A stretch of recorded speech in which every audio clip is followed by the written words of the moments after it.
For the first 10 people that we hired, we were very clear that more than the skills, what mattered was, even though we hadn't really written down, our values or our culture, was that we instinctively felt comfortable with the cultural alignment and the value alignment with that person. And I think the reason for us was very clear. We realized that each person that you bring in early on is like going to have a 10x impact on the culture that gets created in the company later on. So we felt that it was very, very important to get that right.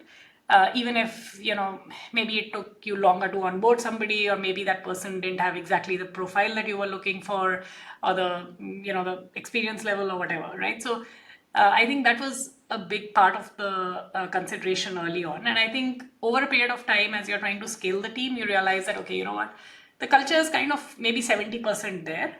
You of course don't want to bring somebody who's a cultural misalignment, but that's not your biggest decision criteria. And then I think the second thing is that early on we would, because of the cultural element, irrespective of what we were hiring for, all three founders would meet every single hire. But later on, that was no longer the case. We would try to the best of our abilities to have at least two founders in the loop, but that changed as well. And I think over a period of time, as you have strong people leading the teams, you also want them to be able to play a role and have nuances based on their own personalities. So I think that is the other thing that comes in.